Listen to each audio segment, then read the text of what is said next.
Hi there, it's Jennifer. Today I'm part of a blog hop for Hero Arts in Basic Gray, and in this video I'm going to show you a technique where you can really easily combine stamping and patterned paper. Now Basic Gray has the best pattern paper, especially their 6x6 paper pads. They're great for card making, and I use some of those today. And I also use some Basic Gray stamps. And the Basic Gray stamps are made by Hero Arts, so they're super good quality, and I'll be using those also.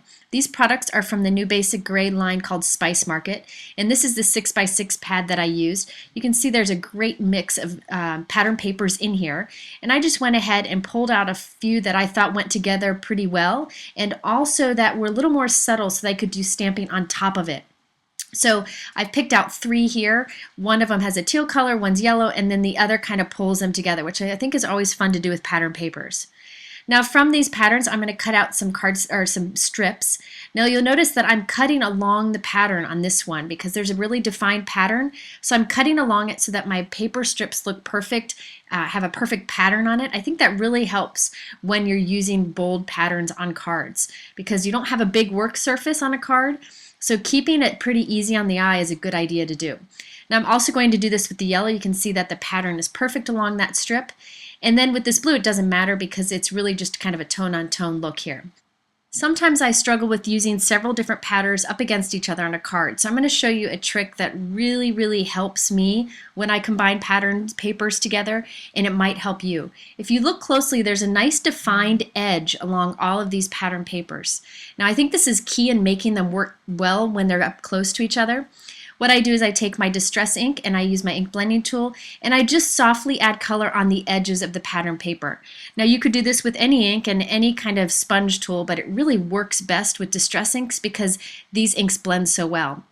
Now by inking up the edge, when I put the other pattern up against it, it doesn't fight as much because it has a nice defined edge.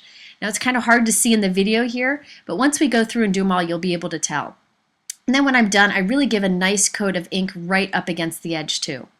Now I'm going to do this to the others. Here I'm using tumbled glass, which is a softer kind of blue color, and I'm just going to do that on that light pattern paper, and then a more vibrant peacock feathers on this teal here.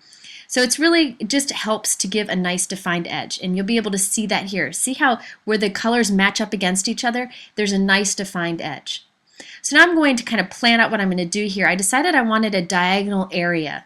So I have this piece of paper that's going to be my backdrop, this diagonal piece. I'm kind of planning out where my stamps will fit. I'm going to hold that diagonal piece onto the note card just so I know how to cut those angles on the edge. And I'm just going to use my big scissors here to just do a nice clean cut along the edge. So now I have my diagonal strip perfectly spaced for the front of the card. Now I'm going to cover it as good as I can with adhesive, pretty much cover the whole thing, so that I can add my strips onto the whole piece. So that white piece with adhesive is just a holding place. So now I'm going to start adding the strips. I usually start at the bottom and work my way up, just kind of filling the area.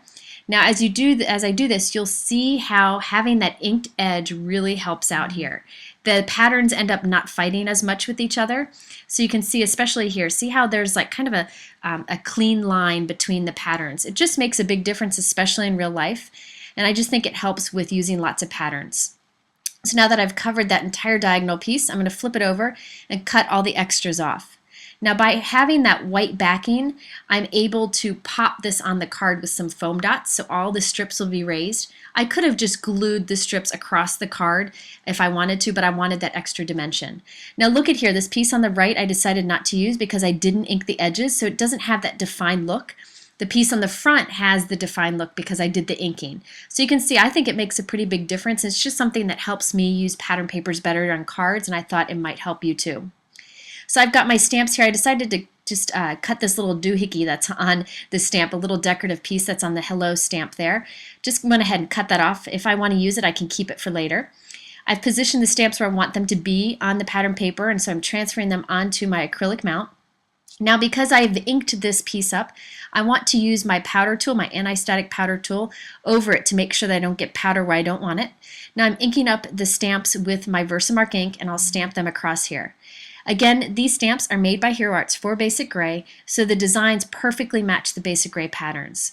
Now I have my white Hero Arts embossing powder. I'm going to sprinkle this on here. I love the look of bright white up against some colorful pattern papers. I think it's just a great way to make it pop. So I'm just going to sprinkle it on here and then heat set it with the heat gun. One tip that I find very helpful when using a heat gun for heat embossing is I allow my heat gun to get good and hot before I bring it to the paper, and that prevents the amount of heat that's on the paper, amount of time you have heat on the paper, and it prevents warping. So that's just a tip that helps me. Now after doing this, I decided that that white didn't pop out enough against those patterns because some of those patterns are lighter. So this is a trick that I found is really helpful for me in kind of getting a nice defined look to my stamped images. I'm taking a Copic marker, a super light gray color here, and I'm just tracing along the edge, and it almost makes it look like there's a shadow around it. You can use any light color here. You can use a light colored pencil if you wanted to. I just happen to have a Copic, so it's quick and easy for me to do, and it comes in a super light gray. If you really want a defined edge, you could use a darker gray. I'm using T3 here just to put a tiny fine line along the edge. Then I'm going back with that lighter gray color and softening it up a little bit. So you can also go back and blend a little bit with your colorless blender and just kind of soften the look. This won't be real obvious that you added marker there, but it will kind of make the image pop up more from the pattern papers. So now I'm putting some foam adhesive on the back of this strip, and I'll just add it onto a white note card. And you can see how, because of that little shadow that I added around that stamped image, it pops off more from all the patterns that we have in the background. So quick and easy to do, a great way to combine your pattern papers with your stamping. If you want to see more about the products I used, you can look at the links below in my YouTube description, or you can head over to my blog at jennifermcguireinc.com where I have much more information and also the next site that you can visit on this blog hop. Thanks so much for watching. I hope you'll stop back again.